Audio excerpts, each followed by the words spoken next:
తెలుగు వాళ్ళే కాదండి, ఇంకా దీన్ని ప్రమోట్ చేస్తాం, ఇంకా అదర్ లాంగ్వేజెస్ కూడా. మన జాతికి సంబంధించినంతనే కాదు కదా, టోటల్ ఆల్మోస్ట్ బీహారు అటు కాశ్మీరు ఇదే తప్ప మిగతా అంతా దేశాన్ని అంతా పరిపాలించిన అతని ఒక యోధుడు కథ కాబట్టి అది మొత్తం దేశమంతా అందరికి కూడా తెలియాల్సిన.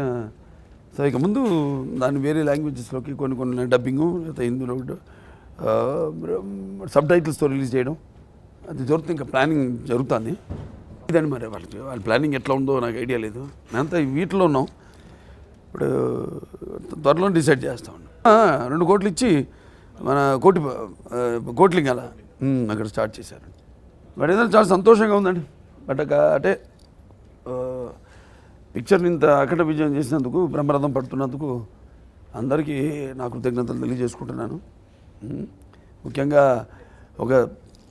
మనం తెలుసుకోవాల్సిన చరిత్ర ఎన్నో ఉంటాయి, కానీ ఈ మనవాడు ప్లస్ మనం జనరల్గా కృష్ణదేవరాయలు అయితేనేమి, చంద్రగుప్తుడు, ఇవన్నీ మన గుప్తులకు తర్వాత కదా వీళ్ళు వచ్చింది. గుప్తుల కింద సామంతులు వీళ్ళు, చంద్రగుప్త డైనాసిటీ.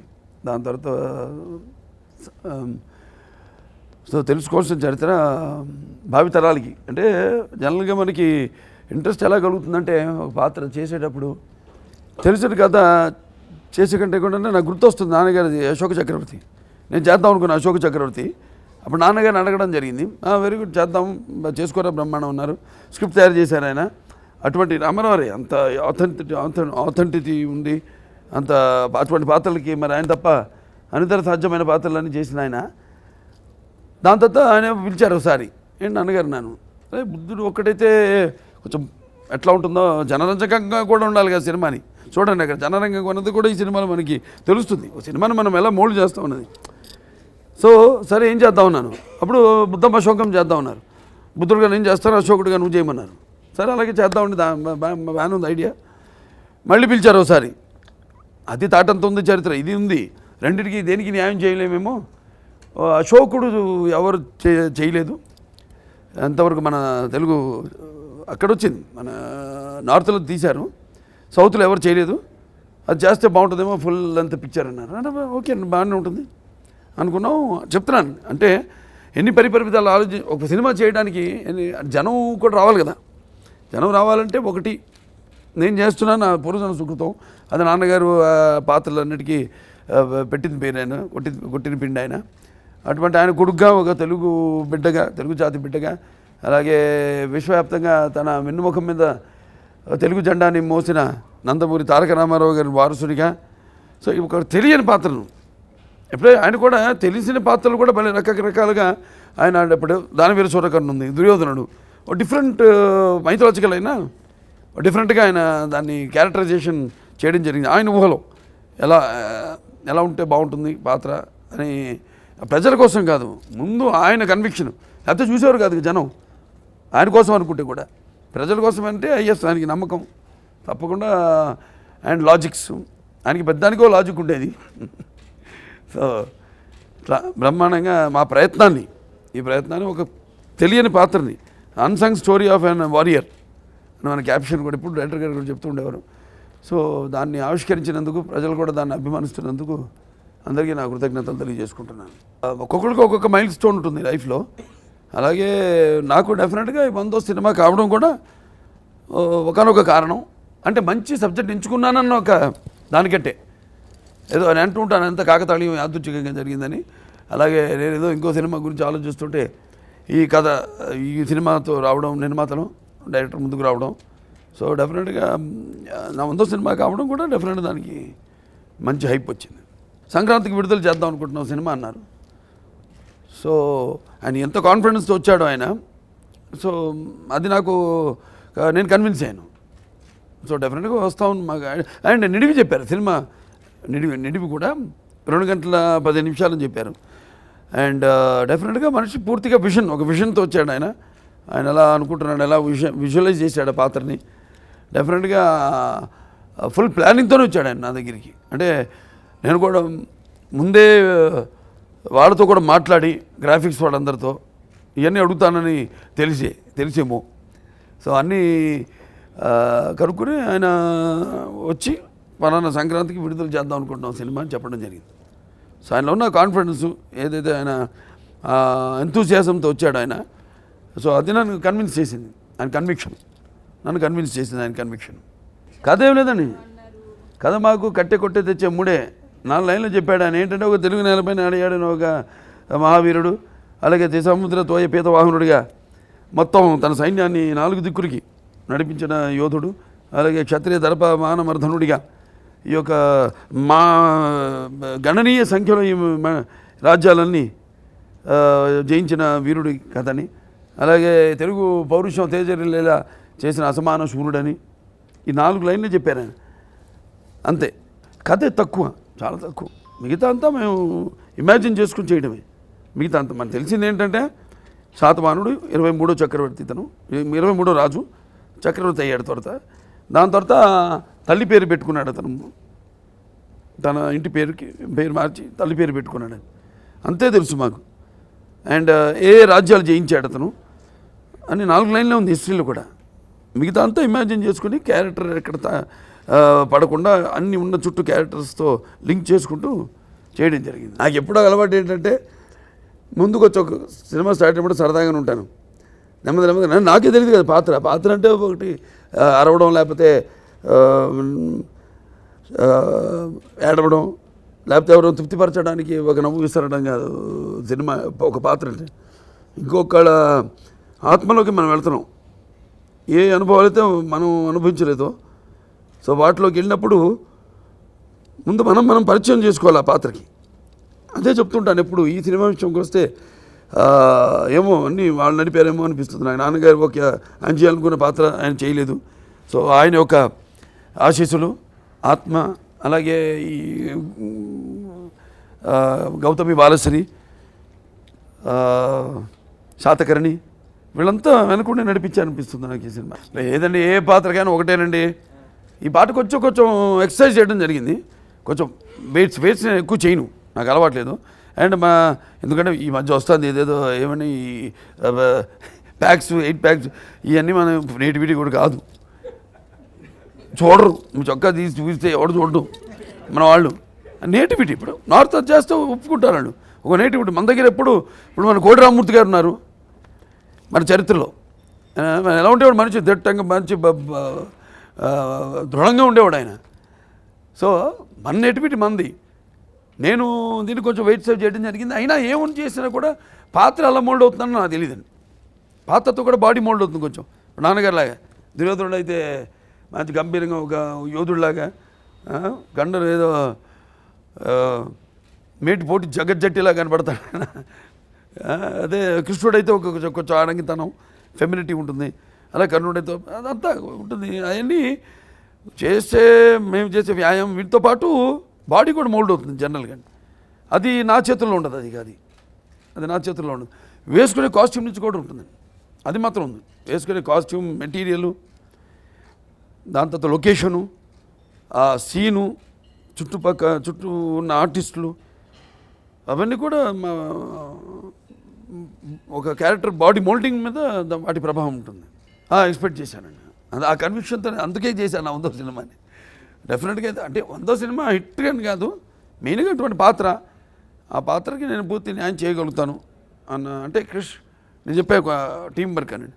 సో కాబట్టి designing of the film, total film designing నాకు కాన్ఫిడెన్స్ ఇచ్చింది.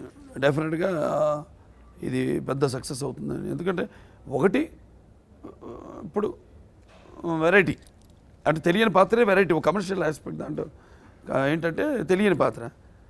సో డెఫినెట్గా దాని మీద నాకు పూర్తి నమ్మకం ఉండింది. పిక్చర్ పెద్ద సక్సెస్ అవుతుంది. అండ్ కాంబినేషన్, మ్యూజిక్ డైరెక్టరు కంచె చూశాను, అక్కడ అద్భుతమైన రికార్డింగ్ అది చేయడం, పాటలు అయితేనేమి రికార్డింగ్, మంచి బాణీలు, అద్భుతమైన బాణీలు సమకూర్చడం జరిగింది.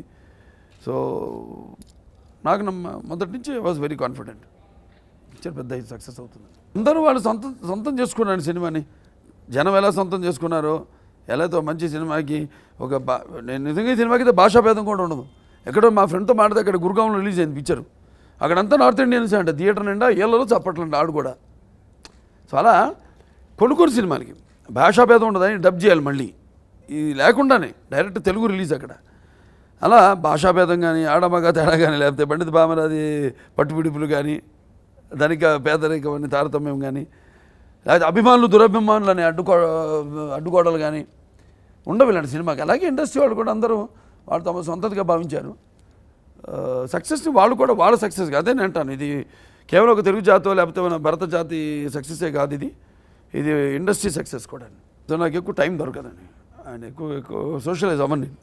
లేకపోతే సినిమాలు ఏదైనా నెక్స్ట్ పిక్చర్ ఏంటి దానికోసం హోంవర్క్ చేస్తాను. ఎవరు ఒక సబ్జెక్ట్ చెప్పినా సరే ఇప్పుడు రైతు సినిమానే ఉంది, కమర్షియలైజ్ ఎలా చేయాలి ఇప్పుడు దాన్ని ఉంటే అబ్బాయిలందరూ ఎదురు చూస్తుంటారు కదా ఊరికే. అంటే దాన్ని ఎట్లా ఓకే తెలంగాణ స్లాంగ్ వెళ్తాం, ఎందుకంటే స్లాంగ్ అని కాదు స్లాంగ్ కోసం అట్లా అక్కడ అది క్లారిఫై చేయాలి. అది నేపథ్యం అక్కడ ఉంటేనే దానికి సింపతి వస్తుంది క్యారెక్టర్కి, ఆ నేపథ్యంలో ఉంటేనే అని ఆ నేపథ్యం సెలెక్ట్ చేయడం జరిగింది. అలాగే చేజులు ఇవన్నీ కూడా నేనే హోంవర్క్ చేసుకున్నాను మొత్తం. సో ఇలా ఒక క్యారెక్టర్లోకి వెళ్ళినప్పుడు ప్రతిదీ క్షుణ్ణంగా డీటెయిల్స్లోకి వెళ్తాం. ఈ సినిమా కూడా కానీ చూడలేదు, ఒకసారి చూపించి కలిసామండి. ఆయన ఇప్పుడు అదే సర్కార్ అయ్యాక ఆలోచిద్దాం ఉన్నారు. సో సర్కారు మన ఎప్పటికి అవుతుందో ఐడియా లేదు. సో చూద్దాం, వేచి చూద్దాం.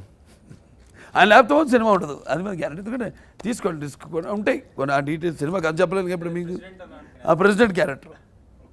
సో దాన్ని అంతవరకు చెప్పగలుగుతాను. దానికి అంటే ఒక పాత్రలోకి వెళ్ళినప్పుడు ఇక అంతే ఊహించుకుంటే. ఇప్పుడు నయనతార అన్నాను, హేమమాలిని గారు అలా ఈ సినిమాలో, అక్కడ రామరాజ్యంలో నయనతార అంతే. అమితాబ్ బచ్చన్ గారు కూడా డెఫినెట్గా ఆయనే అన్నారు అప్పుడు. అది ఏదో సినిమా ప్రమోషన్కి వచ్చినప్పుడు అన్నారు ఆయన, ఒక 1000 మందిలో నిలబడి ఉన్న పాత్ర అయినా సరే నేను చేయడానికి రెడీగా ఉన్నాను తెలుగులో అని. ఇది 1000 మందిలో కాదు, అందరినీ శాసించే ఉన్నతమైన క్యారెక్టర్ అది. 5-6 రోజుల క్యారెక్టర్ అది, ఎక్కువ రోజులు కూడా ఉండదు, కానీ అంత ఇంపార్టెన్స్ ఉంది క్యారెక్టర్కి. సో ఆ క్యారెక్టర్ ఆయన చేస్తేనే ఉంటుంది సినిమా, లేకపోతే ఉండదు. ఆ సినిమా ఉందండి, ఐడియా ఉంది, చేస్తాను తప్పకుండా. పౌరాణికం ఉందండి ఒకటి, చెప్పలేం పేరు చెప్పను అవతల ఆర్టిస్ట్ది. పౌరాణికం ఒకటి అనుకుంటున్నాను. అలాగే అంతేనండి, సోషల్ ఏం లేదు, పౌరాణికం మీదే ఆలోచిస్తున్నాను. మల్టీ స్టార్ ఏదైనా కాకపోతే ఒకతోటే పెట్టాడు ఆయన. ఏది ఎడిటింగ్లో నేను వెంటనే ఫోన్ చేశాను, రీరికార్డ్ చూస్తాను. అదే మొత్తం షాట్ లేదేంటి అన్నాను. లేదు మొత్తం ఎక్స్టెండ్ చేయండి షాట్ అన్నాను. పాప ఎక్స్టెండ్ చేసి మనం ఎందుకు చెప్పాము ఏంటి అన్నది అదే కృష్ణ గారిలో ఉంది గొప్పతనం. అంటే మనం ఇటువంటి పెద్ద అంటే కృష్ణ వినాలని మీ పని మాట మీ సీనియారిటీకి కృష్ణ అంతా అని మీరు అనొచ్చు, అది కాదు కదా. ఆయన చేసే సినిమాలు కూడా అన్ని గొప్ప సినిమాలే. అలా కాకుండా తపన, అంతేకాకుండా నా ఇన్వాల్వ్మెంట్ తెలుసు ఆయనకి. ఎన్నో షార్ట్స్ కూడా చెప్పడం జరిగింది, మేమంతా తీసుకోవడం జరిగింది షార్ట్స్ మేమంతా కలిసి. ఏమంటే ఈ షార్ట్ ఇక్కడి నుంచి జూమ్ చేయండి ఆ ట్రాలీలో అంటానే మీలో ఇంకొకటి మిగిలాడు అని అంటున్నప్పుడు కెమెరా వస్తే కళ్ళు అన్నీ దించుకుంది. బహుశా ఆయన కూడా అదే ఉందేమో మైండ్లో. మేము ఉందా నేను అడగల, వెంటనే బ్రహ్మాండం తీశారు ఆయన. మళ్ళీ పోరాటాల్లో కొన్ని కత్తి టీజర్లో పెట్టే ఒక కత్తి నుంచి అది నెత్తటి చుక్కలు రావడం అవన్నీ. సో ఇలా బాగా కెమిస్ట్రీ మా ఇద్దరికి కుదిరింది. ఆయన ఆవేశం నా ఆవేశం, ఆయన విజన్ నా విజన్ అన్నీ బాగా కలిసిందండి.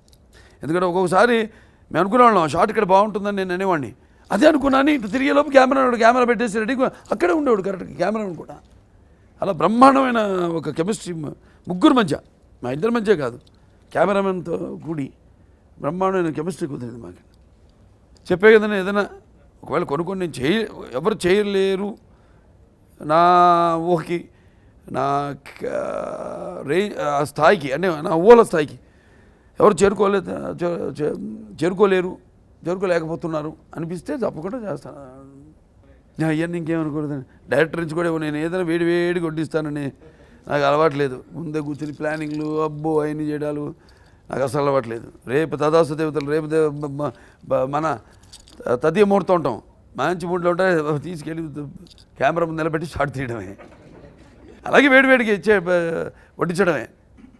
దానికోసం ప్రిపరేషన్ ఏం చేయండి. అందుకే సినిమాలు వస్తాయంటే యాక్చువల్లీ ఒక 2 టాప్ హీరోలు సినిమాలు వస్తారంటే కాంపిటీషన్ ఉంటుందండి డెఫినెట్గా. ఏదైనా అంటారు కదా స్పర్ధ వర్ధతే విద్య అని ఏ రంగంలోనూ ఫలితాలు ఆశాజనకంగా లేకపోతే అంత రంజు ఉంటుందంట, మజా ఉండదు. సో ఏ రెండు అసలు డిఫరెంట్ జానర్స్, నేపథ్యాలు, సోషల్, ఇది చారిత్రాత్మకమైన సినిమా. సో అవి ఉంటుంది, అది క్వైట్ న్యాచురల్. ఇప్పుడు జనరల్గా మేము పర్సనల్గా వస్తే వీఆర్ వెరీ క్లోజ్, కలిసినప్పుడల్లా క్లోజ్గా ఉంటాం, చాలా క్లోజ్గా ఉంటాం. ఇండస్ట్రీలో క్లోజ్గా ఉండేది ఆయనతోనే, నేను ఎవరితో అంత క్లోజ్గా ఉండను. కలిసినప్పుడు అదే ఎప్పుడో కలుస్తాం. నేను చెప్పాక నేను ఎవరు కలవను, ఏదో ఫంక్షన్లోనో అలా తప్పితే అంత టైము ఉండట్లా. ఇదివరకు ఉండిందేమో, ఇవాళ ఉండింది ఇదివరకు ఏదో కలుసు. ఎప్పుడు ఎమ్మెల్యే కాకముందో లేకపోతే ఈ మన Basavataraka Indo American cancer hospital chairman కాకముందు. ఇప్పుడు అసలు టైం లేదు, అసలు ఎవరిని కలవట్లా నేను. సో అది జనరల్గా ఉండడం కూడా మంచిది, బాగుంటుంది. కాంపిటీషన్ ఉంటేనే అప్పుడప్పుడు ఇంకా కొంచెం సిన్సియర్గా ఇంకా ఒక ఇది ఒళ్ళు దగ్గర పెట్టుకుని చేస్తాం. వయసును బట్టి ఓకే, ఫస్ట్ మేబీ దాంట్లోకి పంపి ముందు ఆ జోనర్లోకి పంపి అక్కడి నుంచి చూద్దాం. ఇంకా ముందు ఒక సినిమా అయితే కదా ఇంకా తెలుస్తుంది, ఆవిష్కరింపబడేది కూడా. అతను కూడా కొన్ని రోజులు చేశాడు అంతే. దాని తర్వాత మళ్ళీ చదువు ఉంది కదా, ఇంకా స్టిల్ ఈజ్ డూయింగ్ ఆన్లైన్. ఇప్పుడు ఇక్కడికి వచ్చాడు, స్టేజ్తో చదువుతున్నాడు. ఇప్పుడు ఇక్కడికి వచ్చేసి మళ్ళీ సినిమా కూడా దగ్గర పడుతుంది కదా, ఈ సంవత్సరం ఆఖరిలో అనుకున్నా కాబట్టి దానికి తగ్గ తర్ఫీదు అలాగే ఆన్లైన్లో చేసుకుంటాడు. BBA, bachelor in business administration. అందరూ చూస్తున్నారు, ఇంకా చూడమని అందరూ ఒకసారి కాదు, ఇప్పటికి 10 సార్లు చూసి చూడండి. ఒకటి సంతోషం ఏంటంటే సినిమాకి అందరూ అంటే ఇదివరకు కూడా 30-40 సంవత్సరాల నుంచి సినిమాలు చూడటం మానేసిన వాళ్ళంతా కూడా వస్తున్నారు బయటికి. కుటుంబాన్ని ఏకం చేస్తానని చెప్పొచ్చు, తరాల్ని వాళ్ళు వస్తున్నారు బయటికి. అలాగే వాళ్ళని నడవలేని వాళ్ళని పాపం వయసు అయిపోయి వాళ్ళు కూడా వాళ్ళ కొడుకులో మనవాళ్ళు వాళ్ళంతా కూడా పట్టుకుని వాళ్ళని సాయం చేసి ఊతరించి వాళ్ళని తీసుకెళ్తున్నారు సినిమా కంటే. సో చాలా ఒక అనిర్వచనీయమైన ఆనందం, అనుభూతి. పాత్రను బట్టి ఉంటుందండి, క్యారెక్టర్ని బట్టి ఉంటుంది. ఎవరినన్నా ఇప్పుడు ద్రౌపదిని చెప్పే కదా, అలాగే ఇంకెవరన్నా పెట్టి తీసుకోవచ్చు. కాకపోతే ఈ నిన్న మొన్న ఇంటర్వ్యూ మామూలుగా ఫైట్ మాస్టర్ అనేది అడిగింతాను, నా చేత ఫైట్లు చేయించలేదని. ఊరికే ఉంటుంది ఆర్టిస్ట్ పట్టుకుందాగానే ఏదో ఒక సినిమాలో అన్నాను అంతే. తప్పితే అట్లేమి ఉండదండి, క్యారెక్టర్ని బట్టి వెళ్తాం మేము. అండ్ బికాజ్ కాస్టింగ్లో చాలా జాగ్రత్తలు తీసుకుంటాం. ఈ సినిమాలు చూస్తుంటారు, ఇదివరకు లేని కాంబినేషన్స్ అన్నీ ఉన్నాయి దీంట్లో. అంటే ఆ కొత్తదనం కావాలి మాకు ఆ పాత్రలో. ఎక్సెప్ట్ భరణి గారు అండ్ శుభలేఖ సుధాకర్. చాలామంది శుభలేఖ సుధాకర్ గారు చాలా దూరం అయిపోయి ఇండస్ట్రీకి అడిగారు, ఎవరన్నా నా పక్కన కూర్చున్నాడు అడిగారు నన్ను. శుభలేఖ సుధాకర్ గారు నాన్నగారేమో చంద్రగుప్తుడు క్యారెక్టర్ చేశారు, అదేమో ఉత్తరం దక్షిణాన్ని కొట్టుకుంటూ వచ్చాడు రాజు ఆయన. ఇక్కడేమో శాతకర్ణి, ఇది దక్షిణం నుంచి ఉత్తరకి. సో ఇద్దరు తండ్రి కొడుకులు కలిసి మొత్తం భారతదేశాన్ని. స్క్రిప్ట్ వర్క్ కాదు కానీ ఏమన్నారు బ్రహ్మాండంగా వచ్చింది ఊళ్ళో అనుకుంది. అంటే దాని మీద ఏమి ఫుల్ స్క్రిప్ట్ చేయడం అదేం జరగలేదు. అదంతా 2 నిమిషాల పని అయిపోతుంది. ముందు మనకు కాన్సెప్ట్ అద్భుతంగా ఉంది. అది సో డెఫినెట్గా చేస్తాను సినిమా. వీలైతే నేను మోక్షు ఇద్దరు కలిసి చేయగలిగింది అది ఒకటే సినిమా అనుకున్నాను నేను. అదో చెయ్యం కూడా ఇంకా దారిలో అతను వెళ్తాడు. అంటే అలా కుదిరిన సబ్జెక్ట్, మా అబ్బాయిని పెట్టాలని కాదు ఆ సినిమాలో, ఉందిలేని సబ్జెక్ట్ అది.